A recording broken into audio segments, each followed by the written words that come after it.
Bonjour tout le monde, on se retrouve dans une nouvelle vidéo où je vais vous parler d'un sujet qui me tient particulièrement à cœur. Comme je l'ai dit dans une précédente vidéo, j'ai beaucoup de poids à perdre et je fais tout plein de démarches pour pouvoir être aidée dans ce sens. Et la première, ça a été d'en parler avec mon médecin parce que j'ai des gros problèmes de dos. En fait, parce que j'ai fait beaucoup de travaux pour la rénovation de la maison où je vis et en fait, j'ai beaucoup abusé surtout des travaux et de la malbouffe entre deux parce que j'avais pas le temps toujours de manger très sainement. Et du coup, j'ai pris énormément de poids cette année, enfin l'année dernière plutôt. Et en fait, j'ai été voir mon médecin parce que j'avais des grosses douleurs au niveau du dos. Il m'a fait passer une radio et je me retrouve en fait avec un tassement de vertèbres, des becs de perroquet et une légère scoliose. Voilà, donc il faut que je maigrisse pour pouvoir arranger tout ça. Elle m'a donc orientée vers ce qu'on appelle un pôle prévention patient. C'est un endroit donc où ils traitent l'obésité grave à morbide. Donc j'y suis allée et j'ai eu donc rendez-vous avec une infirmière, un médecin et une diététicienne. On m'a fait remplir un véritable questionnaire de santé. Alors déjà je suis arrivée, donc il fallait montrer patte blanche, hein, parce que bon, avec tous les problèmes sanitaires qu'on a ces temps-ci, il vaut mieux montrer patte blanche. Donc en fait, je suis arrivée là-dedans, donc on m'a fait patienter parce que j'étais arrivée un petit peu en avance. Et ensuite, on m'a fait remplir donc un document du consenti du patient où on m'explique que je suis là de mon plein gré. Donc oui, évidemment, j'étais là de mon plein gré, hein. Si je m'étais attendue à ce que j'allais trouver, je n'aurais pas signé ce document, je ne me serais pas engagée à suivre la procédure. Et donc j'ai été reçue au départ par une infirmière qui m'a posé tout un tas de questions sur ma santé, sur mes antécédents familiaux, et ça va très loin, hein. Ça va jusqu'à la santé des enfants, ça va jusqu'à ma façon d'élever mes enfants. Est-ce que vous êtes seul à la maison? Est-ce que vous avez un compagnon? Est-ce que vous avez des relations sexuelles? Donc c'est très intimiste, et ils ont été très très loin. Et pour ne rien vous cacher, j'avais vraiment l'impression d'être une enfant à qui on expliquait que elle est grosse et que c'est pas bien d'être gros et que c'est forcément de ta faute si tu es grosse parce que tes examens sanguins ne montrent pas de problème ni de thyroïde, ni de cholestérol, ni de sel dans le sang, ni de diabète, d'hypertension, ni rien. Et donc c'est forcément de ta faute parce que tu abuses de la nourriture et que ta façon de te nourrir n'est pas bonne. Voilà, bon, jusque-là, je me dis après tout c'est un peu normal, bon, ok. Après tout je suis là, j'ai accepté, donc bon, continue l'entretien. Non sans leur dire à un certain moment que ben, je ne suis pas une enfant de 10 ans et que je comprends quand on m'explique avec des mots compliqués. Que c'est pas parce que je vis à la campagne, que je suis au RSA et que je ne travaille pas, que je m'occupe de mon père et que je suis en formation, que je suis une abrutie. Voilà, parce que c'est souvent en fait les stéréotypes qui sont véhiculés par les gens qui vivent à la campagne. On me dit toujours, ah, les campagnards. Et puis moi en plus, ben, je suis obèse, donc forcément les archétypes au niveau de l'obésité, c'est aussi beaucoup l'imbécilité, le clown de service et compagnie. Enfin bref, on en parlera peut-être dans une autre vidéo si vous souhaitez que je m'étende sur le sujet. Euh, j'ai accepté, j'ai rangé mon frein et puis bon, je leur ai fait comprendre quand même que j'étais pas une imbécile. Euh, donc ça s'est passé. Ensuite, donc on me pèse et on me mesure. Forcément, hein, il faut bien, il faut un poids de départ quand même. Ensuite, on m'envoie vers une diététicienne qui regarde donc la dernière semaine d'alimentation que j'ai eue. Alors, j'ai été consciencieuse pendant un mois. Pendant un mois, j'ai noté tout ce que j'ai ingurgité, que ce soit en liquide ou en, en solide. Et pour être honnête, ça m'a fait prendre conscience en fait que je mangeais vraiment pas grand chose, mais que je mangeais souvent en fait dans la journée. Je mange souvent dans la journée, mais je ne mange pas des grosses quantités en fait. Euh, et en fait, je me suis retrouvée donc en face d'une femme qui me dit que pour maigrir, il faut se forcer à manger. C'est-à-dire que, donc moi je vais vous expliquer rapidement comment je mange. Grosso merdo, quand j'ai les moyens, parce que bah, vous savez que le RSA, tout ça, les factures, quand elles tombent, bah, faut payer. Et bah, c'est pris sur la nourriture souvent. Euh, et en fait, je lui ai expliqué que ce mois-ci, j'avais pas pu me nourrir comme d'habitude parce que j'avais eu une grosse facture qui m'était tombée sur la figure. En même temps, on s'y attendait. Quand on n'a pas chauffé une maison pendant 5 ans, qu'on la reprend derrière et qu'on la chauffe, bah forcément, quand on a choisi l'électrique, ça fait mal hein, au niveau de la facture. Bon, maintenant la maison, elle s'est réchauffée, elle est beaucoup plus confortable et donc on chauffe moins, donc ça va s'arranger. Mais bon, c'est vrai que ce mois-ci, la facture était très élevée et du coup, je n'ai pas pu me nourrir comme d'habitude. Donc, j'entreprends de lui expliquer que le matin, en principe, je mange des protéines, c'est-à-dire que je vais manger du fromage, je vais manger des tranches de lard, en fait, très très fines, que je vais passer à la poêle pour les manger chaudes, parce que le lard froid, c'est pas tellement bon pour les intestins, si vous voulez.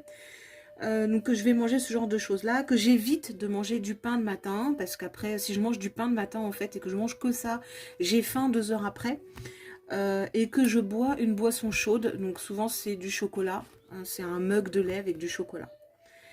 Euh, et un fruit ou deux, ou si je ne prends pas de chocolat, je prends un jus de légumes. Là, on va rentrer en plein dans la période des légumes frais de saison, donc je vais recommencer les jus de légumes en fait. Et elle me dit gentiment, bon, bah, déjà ça va pas.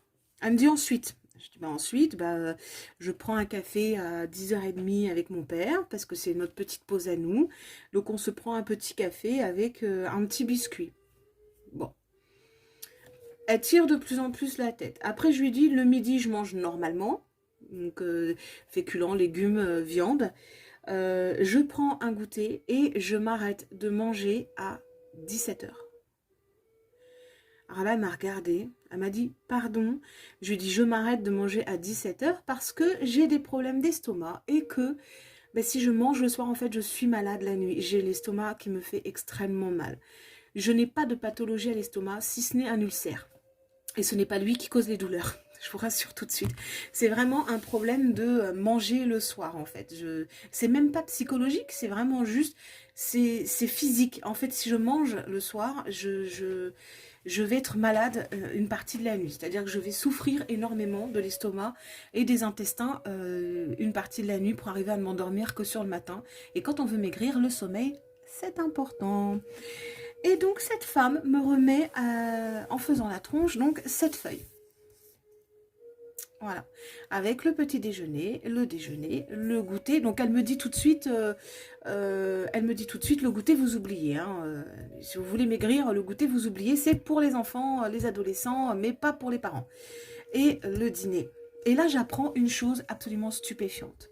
Le matin, il faut absolument manger du pain. Il faut absolument manger du pain. Mais il ne faut manger que ça. Il ne faut manger que du pain avec un laitage et une boisson chaude. Et c'est tout. Pas de protéines, pas de rien. Du pain. Avec un peu de lait, avec un peu de beurre dessus. Alors 10 grammes, je vous dis tout de suite, 10 grammes, ça fait même pas une lame de couteau. Hein. 10 grammes de beurre, 10-15 grammes de beurre. Et comme seule source de protéines, un yaourt nature sans sucre. Je ne sais pas si vous avez déjà mangé un yaourt nature sans sucre. C'est immonde. C'est acide. Bien sûr, yaourt nature sans sucre, ça veut dire yaourt nature sans sucre. Vous pouvez pas détourner le truc avec un yaourt grec, qui est quand même vachement plus doux à manger qu'un yaourt nature. Et si c'est possible, un yaourt nature 0%. Voilà. Donc ça va à l'encontre en fait de mon petit déjeuner habituel. Ensuite le déjeuner, donc là il y a toutes les familles, hein, il n'y a pas de souci.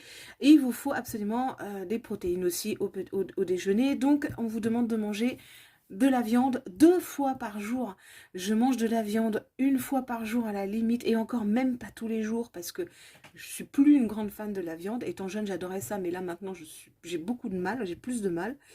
Et donc voilà, on me demande de manger de la viande 2 fois par jour, des féculents 2 fois par jour, Un produit laitier 3 fois par jour. Alors, j'ai signalé à plusieurs reprises que je commence à avoir une bonne intolérance au lactose, c'est-à-dire que j'ai beaucoup de mal en fait à manger des produits laitiers.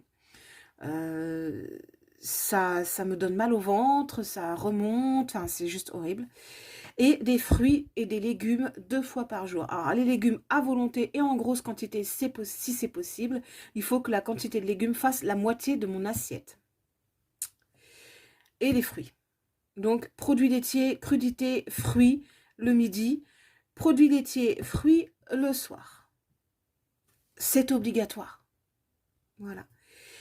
Je lui dis que donc je ne mange pas le soir, donc moi je vais prendre plutôt mon dernier repas en goûter. Et elle me dit non, non, non, non, même si vous n'avez pas faim le soir, vous devez manger.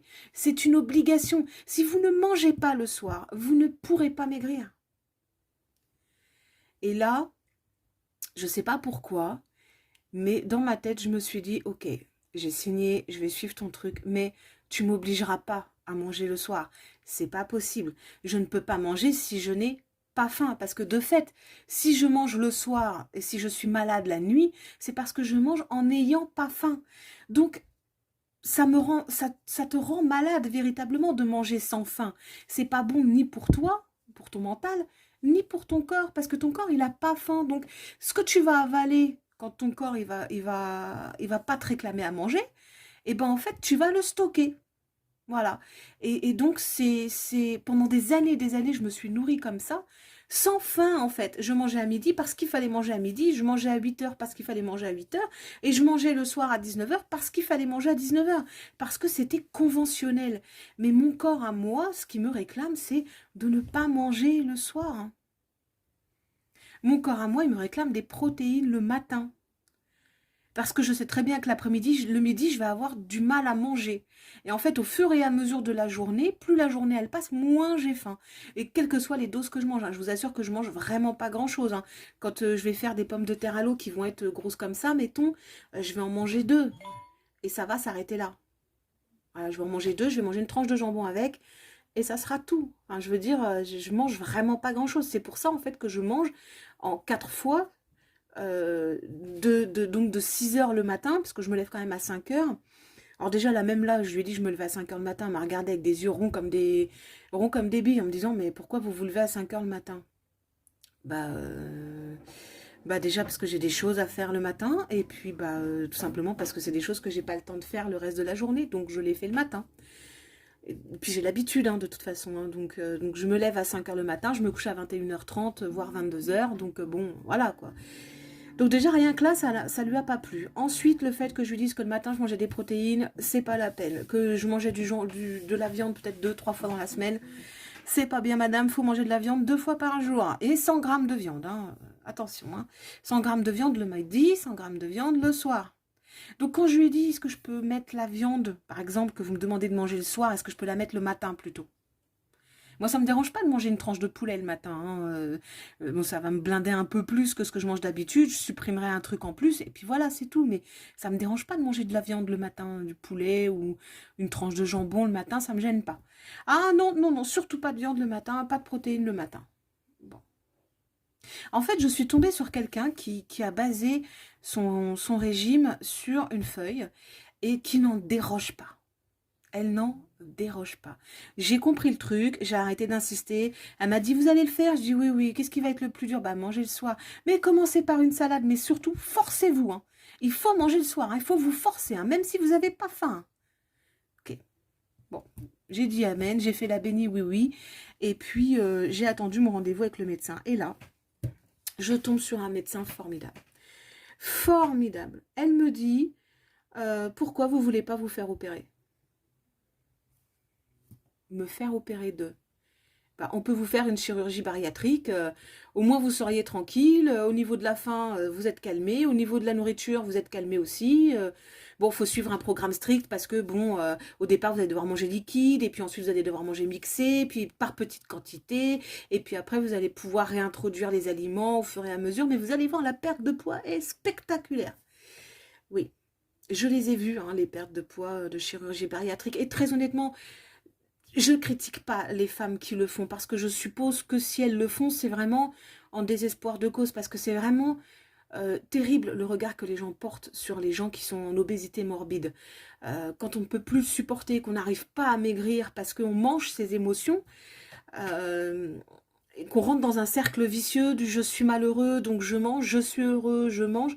En fait, c'est très difficile de se déprogrammer de ça. Et le problème, c'est que donc, ces médecins-là profitent en fait du désespoir de ces gens en leur disant on va vous faire une chirurgie bariatrique, c'est beaucoup plus simple. Sauf que on vous anesthésie quand même. Entièrement, hein, bien sûr. On vous coupe quand même une partie de votre estomac. Certaines personnes ont même une partie de leur intestin qui leur est enlevé, des dires d'une jeune femme que je connais qui s'est faite opérer. Alors c'est vrai, la perte de poids, elle est fantastique, elle est monumentale, ça va très vite, mais c'est normal, enfin je veux dire, c'est normal, vous mangez rien, vous mangez du liquide, vous mangez rien. Alors, quitte à bouffer des trucs liquides, mixés et compagnie, autant le faire vous-même sans être opéré. Enfin je veux dire, ça revient en fait au même, hein. Le seul truc, c'est que moi je sais que je peux le faire, parce que j'ai résolu plus ou moins mon problème avec la nourriture. Quelquefois, je vous cache pas, j'ai des crises quand je suis vraiment pas bien ou que je suis vraiment très fatiguée. Je vais me goinfrer, hein, c'est vraiment le cas de le dire. Mais je veux dire, je le rattrape le lendemain, le surlendemain, parce que je compte mes calories sur une semaine en fait. Donc si je craque le lundi, je sais que je vais avoir toute la semaine pour rattraper mon taux de calories. Et donc par conséquent, ça ne portera pas d'autres conséquences en fait que de m'avoir fait ingurgiter du sucre ou du sel. Ce qui n'est pas forcément bon, mais d'un point de vue calorique, je veux dire, je peux le rattraper. Après, voilà. Mais elle me dit, c'est plus simple pour tout le monde. Et je lui dis, mais c'est plus simple pour qui? Pour vous ou pour moi? Parce que votre programme, en fait, il est fait pour les gens. Alors, moi, j'ai remarqué qu'à partir du moment où j'ai dit que je ne voulais pas être opérée, je suis rentrée dans les gens se sont fermés, donc la diététicienne s'est fermée, les infirmières se sont fermées, parce que j'ai répété au moins 20 fois que je voulais pas me faire opérer. Hein. Et la femme médecin que j'avais en face de moi s'est fermée aussi complètement. Et à partir de là, je suis devenue la personne au régime qu'on va booster, puis qu'on va diminuer, parce que elle veut pas se faire opérer, donc elle va pas nous rapporter d'argent. Moi, je l'ai pris comme ça. Je ne sais pas comment vous l'auriez pris, mais quand vous avez en face de vous un médecin qui cherche absolument à vous trouver des pathologies liées à l'obésité dont vous ne souffrez pas, moi, ça me fait flipper quand même. Moi, ce que je suis en train de me dire, c'est qu'elles ont essayé de me faire peur. Leur comportement me fait flipper parce que je me dis qu'elles ont essayé de me faire peur en essayant de me trouver des pathologies que j'ai pas et pour que j'accède, en fait, que je réfléchisse dans ma tête et que j'accède en fait au fait que ouais, je vais me faire opérer, ce sera plus simple. Voilà. Moi, je l'ai pris comme ça. Et du coup, j'ai un petit peu réfléchi. Donc, j'ai signé. Donc, je vais faire les engagements que j'ai pris avec elle parce que bon, voilà, j'ai signé. Et mais j'ai pas très bien pris la chose. Après, je ne sais pas si un jour elles verront ma vidéo ou pas. Je ne sais pas si elles le prendront bien ou pas. Et très personnellement, je m'en fiche un peu. C'est des gens que je vais voir 2-3 fois dans ma vie et que je ne reverrai pas ensuite. Donc voilà. Donc je vous donne mon avis sur les pôles prévention. Sur celui-là, ça s'est très mal passé. Je ne doute pas qu'il y en a des très bien. Mais là, j'avoue que à partir du moment où vous n'avez pas de pathologie liée à l'obésité et que vous refusez l'opération, en fait, on vous traite vraiment, vraiment comme rien, quoi. Voilà. Donc du coup, j'ai réfléchi et j'ai décidé de faire moi-même mon propre programme. Et c'est ce petit carnet que j'ai ouvert donc il y a 2 jours qui va m'aider à ça. Donc voilà, donc je l'ai commencé comme ceci. Donc, on est en 2021, donc il va commencer par 2021. Voilà, donc ça c'est un petit scrap rapide, hein. Je débute dans le scrap, mais le problème c'est que j'ai pris une colle verte et ça se voit par transparence la colle verte. Donc ça c'est une citation que j'aime bien. Le monde est un livre dont chaque page, chaque pas ouvre une page. Après c'est à vous de choisir ce que vous voulez y écrire. Et là, souviens-toi que la seule personne qui sera toujours là pour toi, c'est toi. Si vous ne vous aimez pas et si vous n'êtes pas convaincu par ce que vous faites, vous n'y arriverez pas. C'est pas plus difficile que ça. Le premier pas à faire, c'est d'être d'abord convaincu que ce que vous faites est bien. Et les autres, ils vont suivre derrière. Donc ça, c'est la page « Je prends soin de moi ». C'est-à-dire, c'est la page où je vais noter il faudrait que j'aille je dois aller chez le coiffeur. Il faut que j'aille chez le coiffeur. Ou Je vais refaire ma colo. Parce que j'ai les cheveux... voilà. Enfin, ce genre de choses. C'est la page « Je prends soin de moi ». C'est-à-dire que c'est là que je vais inscrire les petites choses que je fais pour prendre soin de moi. C'est égoïste, mais c'est un carnet égoïste. Ensuite, derrière, ce sont les livres que j'ai prévu de lire. C'est-à-dire que je vais lire plutôt. Parce que j'ai remarqué que depuis quelque temps, je lis beaucoup moins et j'adore lire. Et maintenant que mes enfants sont grands tous les deux, ben, en fait, je peux recommencer à lire. Voilà. Donc, voilà. Ça, c'est ma double page de livres que je vais lire. Voilà. Donc ça, c'est une petite citation d'une chanson de Calogero que j'aime bien, que j'adore, qui résume beaucoup mon état d'esprit général. Juste un peu de silence. Alors ça fait partie du Miracle Morning. Je ne sais pas si vous en avez entendu parler. Le miracle du matin, c'est-à-dire que c'est un homme qui a découvert que le matin, on est plus productif et mieux enclin au changement d'habitude que le reste de la journée. Ouh, quelle trouvaille! Et donc, du coup, il a établi un petit programme. Alors, je me moque un peu de lui en disant « Ouh, quelle trouvaille, c'est le matin qu'on est productif et c'est le matin qu'on rentre les habitudes. » Mais je trouve sa méthode, somme toute, assez sympathique. Et du coup, comme c'est une méthode que j'appliquais de moi-même, en fait, sans le savoir, je la reprends, en fait, dans ce carnet. Donc, lui, il appelle ça, il a la méthode « Save Us ». Donc pour silence, affirmation, visualisation, pardon, exercice physique, reading pour lecture et scribing pour écriture. Voilà. Donc en fait, ça se résume aussi à ceci. C'est-à-dire que c'est ma journée idéale. Donc là, j'ai pas fait ma journée idéale, j'ai fait la journée comme elle est en général. C'est-à-dire que de 23h à 5h30, je suis dans mon lit. En principe, je dors. J'ouvre les yeux à 5h, mais j'essaye quand même de prolonger jusqu'à 5h30. Ensuite, donc, ce que je vais faire maintenant, à partir d'aujourd'hui, c'est de 5h30 à 5h50. Il y aura 10 minutes de phase de réveil dans le silence et 10 minutes d'étirement et de réveil de mes muscles. Parce que je vais reprendre le sport et la musculation et qu'il faut que mes muscles soient réveillés avant. Voilà. Ensuite, de 6h50 à 6h40, c'est la préparation du petit déjeuner pour ma famille et ma propre prise de petit déjeuner, que je vais décaler aux alentours de 8h30, une fois que j'aurai déposé ma fille. Parce que si je mange à 6h, en fait, je mange moi à 6h, ma famille mange plus tard. Si je mange moi à 6h, en fait, à 10h, j'ai faim. À 10h, 10h30, j'ai faim. Et du coup, j'aimerais bien supprimer le petit gâteau que je mange avec mon café du matin avec mon père. Voilà. Donc, 8h30, c'est l'heure à laquelle je reviens de m'être occupée de ma fille. De l'avoir emmenée à l'école, surtout. Et de 6h40 à 7h, c'est quand je me lave, que je prends ma douche, je me brosse les dents, enfin bref, voilà. De 8h30 à 13h30, en principe, c'est quand je fais les courses, ou que je fais le ménage, ou que je fais les chambres, et que je fais le repas.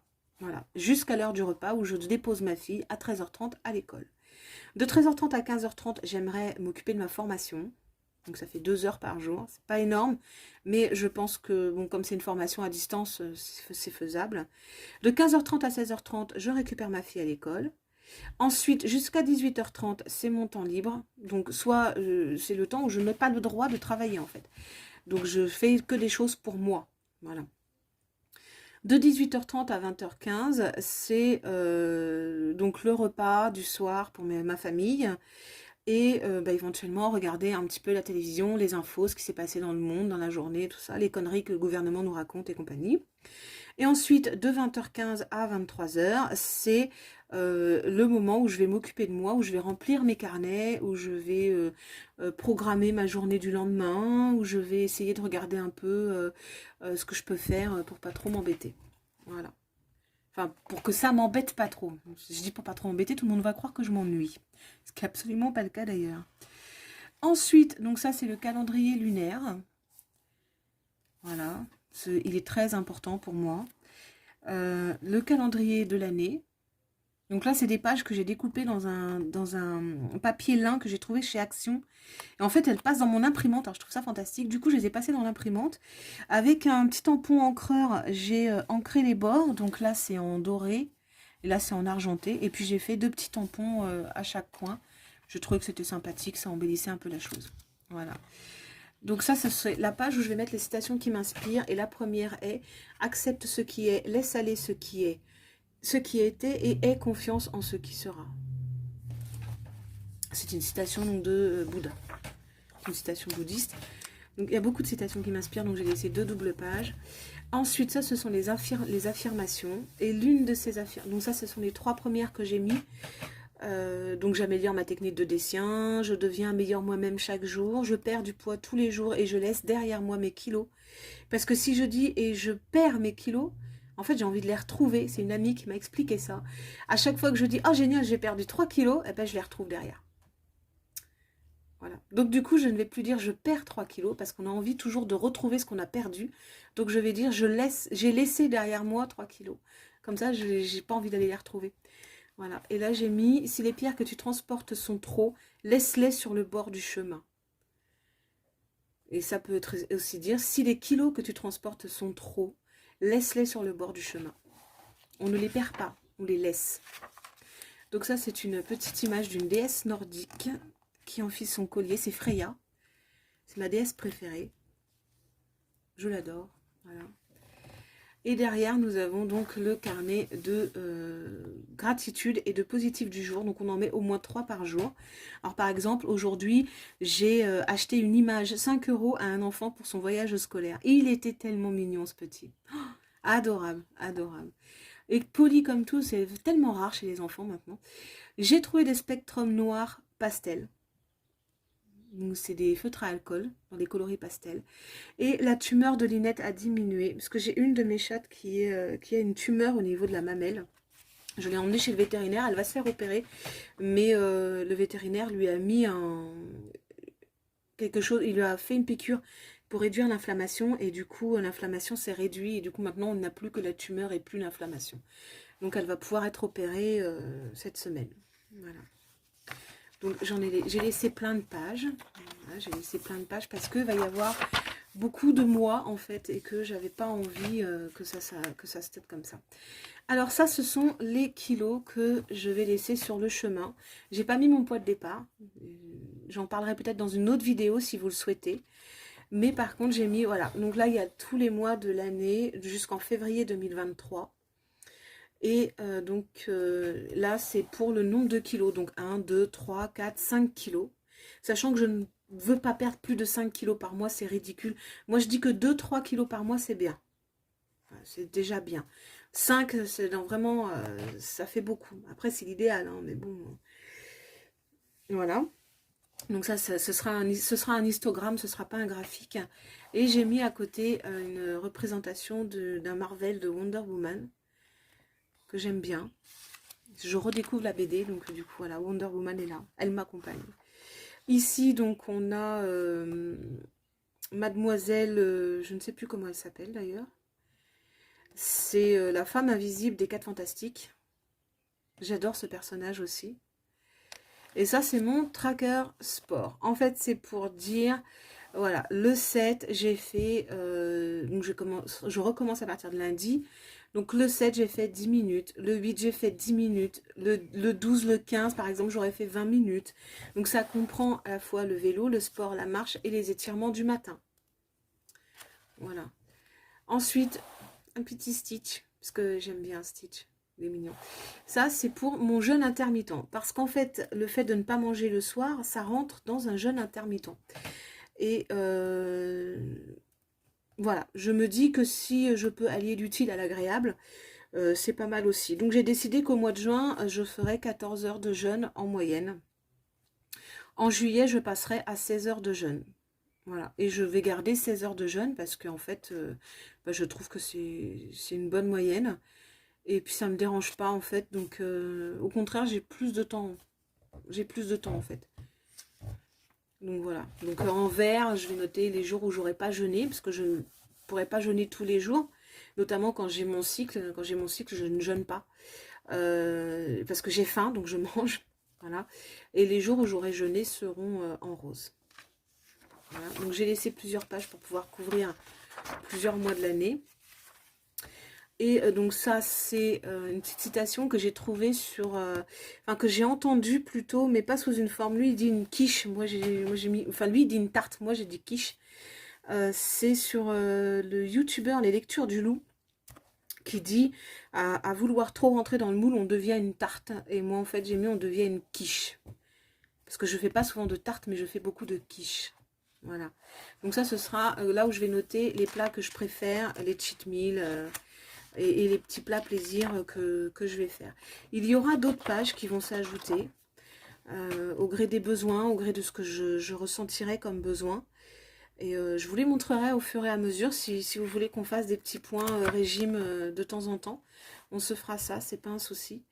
Dites-le moi dans les commentaires ou au pire, abonnez-vous, puis vous verrez bien si j'en refais. Mais voilà, je voulais vous parler un peu de tout ça. Je sais que la vidéo, elle est sans doute un peu longue, mais c'était important pour moi de le dire. Et c'était important pour moi aussi de partager mon expérience parce que ça me travaille depuis que je suis sortie de ce pôle prévention en fait. Et j'avais besoin que ça sorte. Et nous, c'est sorti comme ça. Donc voilà, si vous avez des choses à dire, des expériences à partager, n'hésitez pas à le faire dans les commentaires. Je répondrai toujours et n'hésitez pas non plus à vous abonner et à mettre un petit pouce en l'air pour dire que vous avez aimé la vidéo ou pas. À très bientôt pour une prochaine vidéo.